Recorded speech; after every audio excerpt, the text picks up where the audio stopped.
Hi, வணக்கம் உறவுகளே. எல்லோரும் எப்படி இருக்கீங்க? நல்லா இருக்கீங்களா? இன்றைக்கி என்ன வீடியோ பார்க்க போகிறீங்கன்னா, இந்த நட்புக்குள்ளே ஒரு நம்பிக்கை துரோகம் பண்ணுவாங்கள்ல, அதை பற்றி தான் ஒரு சின்ன குட்டி கதை சொல்கிறேன். என்னன்னு கேட்டுட்டு அந்த கதையை முழுசாக கேளுங்க, ஸ்கிப் பண்ணாமல் கேட்டுட்டு அதை பற்றின உங்கள் புரிதல் என்ன அப்படின்றத கமெண்டில் சொல்லுங்கள், ஓகேவா? ஒரு ஊரில் ஒரு பாட்டியம்மா இருந்தாங்களாம். அவங்க வீட்டில் ஒரு ஆடு, ஒரு கோழி வளர்த்துட்டு இருந்தாங்களாம். அவங்க வீட்டில் தானியம்லாம் நிறையா வச்சுருப்பாங்களாம். தானியம் எப்படின்னா, அந்த காலத்துலலாம் வேலைக்கு போனால் அதுக்கு பொருளாக தான் கொடுப்பாங்க, காசு கிடையாது. பண்டமாற்று முறைன்னு இருந்தது முன்னாடிலாம். இப்போ அது கிடையாது. நானே கூட சின்ன வயசில் வேலைக்கு போகும்போது நெல் அறுக்கலாம் போனேன்னா, கம்பு அறுக்க, நெல் அறுக்க, அந்த மாதிரி அந்த அடிக்கிறது, அந்த மாதிரி வேலைக்கு போனால் பொருளாக தான் கொடுப்பாங்க. படி கணக்கில் நெல் கொடுப்பாங்க, கம்பு கொடுப்பாங்க, அந்த மாதிரி தான். இப்போல்லாம் கிடையாது. இப்போல்லாம் வேலைக்கு போனால் காசு தான் இவ்வளோன்றது. அந்த மாதிரி பொருளாக வாங்கிட்டு வச்சுருந்தாங்களாம் வீட்டில் நிறையா. இதை என்ன பண்ணுமா, எலி கடித்து ஓட்டையாக்கி அந்த பொருளெல்லாம் வீணாக்கி வச்சிருமா. இந்த பொருளெல்லாம் இந்த மாதிரி நாசக்காடாக்குதே, இந்த எலிக்கு ஏதாவது ஒன்று பண்ணணும் அப்படின்னு சொல்லி இந்த அம்மா ஒரு முடிவு பண்ணாங்களாம். இந்த எலி அவங்க வீட்டில் வளர்க்குறாங்கன்னு சொன்னால, ஒரு ஆடு, ஒரு கோழி, இந்த எலி 3 பேரும் ஃப்ரெண்டாக நல்லா, அதாவது எந்த ஒளிவு மறைவும் இல்லாத ஒரு விட்டு கொடுக்காம அப்படி ஒரு நண்பர்களாக பழகிட்டு இருந்தாங்களாம். ஆனால் காலம் சூழ்நிலை எப்படி மாற்றுன்றது இதில் தான் தெரிஞ்சுக்கணும். அந்த அம்மா அந்த எலியை பிடிக்கிறதுக்காக ஒரு எலிப்பொறி கொண்டு வீட்டில் வச்சுருந்தாங்களாம். இது அந்த எலிக்கு தெரிஞ்சு போச்சான். உடனே இந்த எலி போய் என்ன சொல்லிச்சான், ஃபஸ்ட்டு ஆட்டுக்கிட்ட போய் சொல்லிச்சான், நண்பரே, இந்த மாதிரி எலிப்பொறி வச்சுருக்காங்க என்னை பிடிக்கிறதுக்காக, இதிலேருந்து என்னை எப்படியாவது காப்பாற்றி விடாது. சரி, இந்த எலிப்பொரியெல்லாம் பார்த்தா பயப்படுற, இதெல்லாம் எனக்கு ஒரு ஜுசிபி மேட்ரு, இதை பார்த்தெல்லாம் பயப்படக்கூடாது. அப்படியே இருந்தாலும் அதுக்கு எனக்கு எந்த சம்மந்தமும் கிடையாது, நான் எதுவும் பண்ண முடியாது. அதனால் எனக்கு எந்த ஆபத்தாவது வந்தால் தான் நான் அதை பற்றி யோசிக்கணும். எனக்கு எந்த ஆபத்தும் வராது. அதனால் நீ என்ன பண்ணணுமோ பண்ணிக்கோ அப்படின்னு சொல்லிருச்சான். சரி, இவங்க தான் இப்படி கைவிட்டுட்டாங்களேன்னு சொல்லிட்டு கோழிக்கிட்ட போய் சொல்லிச்சான், இந்த மாதிரி எலிப்பொறி வச்சுருக்காங்க இந்த வீட்டு ஓனரம்மா, அதுலேருந்து அந்த எப்படியாவது என்னை காப்பாற்றி விடு அப்படின்னு சொல்லும்போது அந்த கோழி என்ன சொல்லிச்சான், இந்த எலிப்பொறியெல்லாம் பார்த்து பயப்படுறாள் நான் கிடையாது, அப்படியே இந்த எலிப்பொறியால் எனக்கும் எந்த பாதிப்பும் கிடையாது, அதனால் நான் அதை பற்றிலாம் பேச முடியாது, உன் பிரச்சனை நீயே பார்த்துக்கோ, எனக்கு ஏதாவது அதால் பிரச்சனைனா மட்டும்தான் நான் அதை யோசிக்கணும், நான் இதுக்கெல்லாம் யோசிக்கிறேன், எனக்கு முடியாதுன்னு சொல்லிருச்சான். என்னடா 2 ஃப்ரெண்டும் இப்படி கைவிட்டுட்டாங்களே, என்ன பண்ணுறதுன்னு சொல்லிட்டு யோசிச்சுட்டே அந்த எலி இருந்துச்சான். எங்கேயுமே போகாமல் ஒரே இடத்துல அடைஞ்சிட்டு இருந்துதான். எலிக்கும் பசிக்க ஆரம்பிச்சிருச்சான். என்ன பண்ணலான்னு யோசிச்சுட்டு இருக்கும்போதே அந்த அம்மா என்ன பண்ணாங்களாம், ஒரு கருவாடை நெருப்பில் சுட்டு அந்த எலிப்பொறியில் மாட்டி வச்சுருந்தாங்களாம். வாசனையாக அந்த எலிக்கு மூக்கு தொலைக்குதான், அதை போய் சாப்பிடணும் போல் இருக்கான். ஆனால் போனால் மாட்டிக்குவோமே, என்ன பண்ணுறது அப்படின்ட்டு உட்காந்துருந்துதான். அந்த வீட்டுக்குள்ளே ஒரு நல்ல பாம்பு வந்துச்சான். அந்த நேராக அந்த எலிப்பொறிக்குள்ளே போயிட்டு அந்த கருவாடை சாப்பிடும்போது அந்த எலிப்பொறி அடித்து 2 துண்டாயிடுச்சான் அந்த பாம்பு.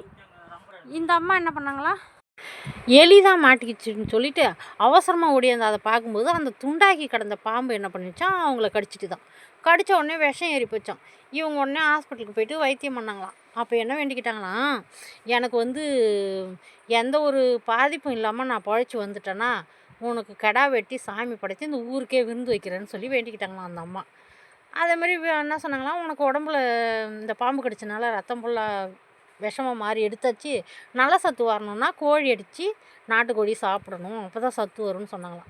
வீட்டுக்கு வந்ததும் அந்த அம்மா என்ன பண்ணிச்சான், வீட்டில் வச்சுருந்த அந்த கோழி வளர்த்தாங்கள அதை அடித்து குழம்பு வச்சு சாப்பிட்டுச்சா சத்து ஏறணும். அப்புறம் பழிச்சு வந்த உடனே அவங்க வேண்டிக்கிட்டாங்க இல்லையா, அந்த ஆட்டை அடித்து ஊருக்கே விருந்து வச்சாங்களாம். கிடா வெட்டி சாமி படைச்சி ஊருக்கே விருந்து வச்சாங்களாம்.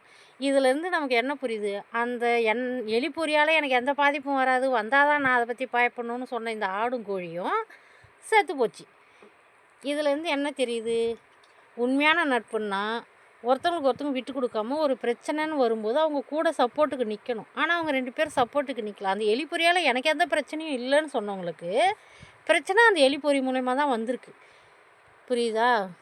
அதாவது அந்த ஆடும் கோழியை என்ன நினச்சிச்சுன்னா, அந்த வீட்டு ஓனர் அம்மா தானே அவங்களுக்கு தீனி கொடுக்குறாங்க, கோழிக்கு ஆட்டுக்கும் தீனி போடுறாங்க.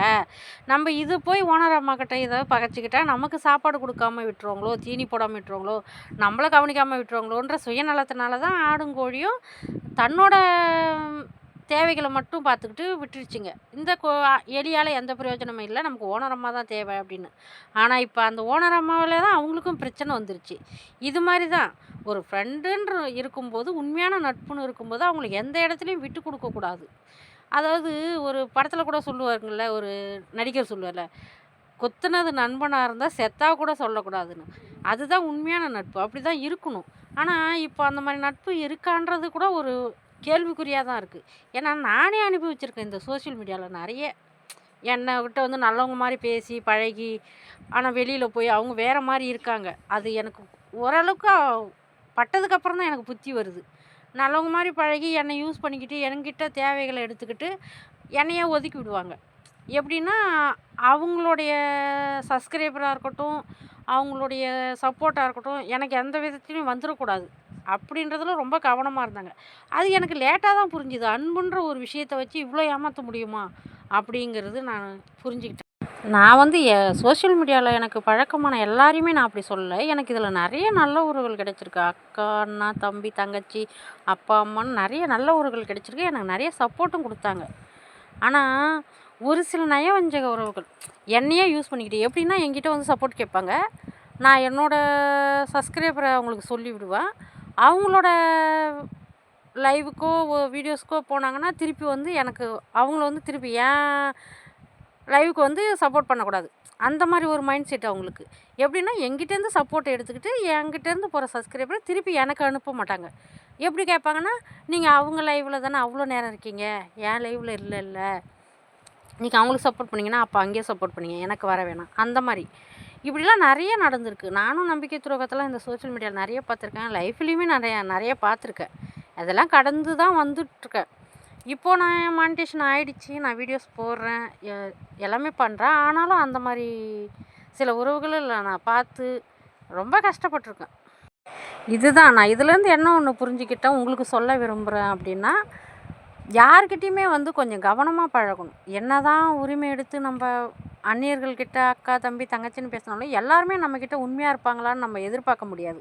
அதனால் நம்ம இருக்கிறது கொஞ்சம் கவனமாக இருந்துக்க வேண்டியதான்றதை நான் புரிஞ்சுக்கிட்டேன். அதே தான் உங்களுக்கும் சொல்கிறேன். நீங்கள் கொஞ்சம் எல்லாத்துலேயுமே எல்லாருக்கூடையும் கவனமாக பழகிறது நல்லது. உண்மையான நட்பு எது, பொய்யான நட்பு எதுன்னு நமக்கு வந்து சந்தர்ப்ப சூழ்நிலை வந்து காமிச்சு கொடுக்கும். அதை நம்ம தான் புரிஞ்சுக்கிட்டு அதுக்கு தகுந்த மாதிரி வேலைக்கு புரிஞ்சுக்கிட்டு நடந்துக்கணும். ஓகே, பாய். நெக்ஸ்ட் வீடியோவில் பார்க்கலாம். இந்த வீடியோ பிடிச்சிருந்தா லைக் பண்ணுங்கள், கமெண்ட் பண்ணுங்கள், ஷேர் பண்ணுங்கள். பாய்.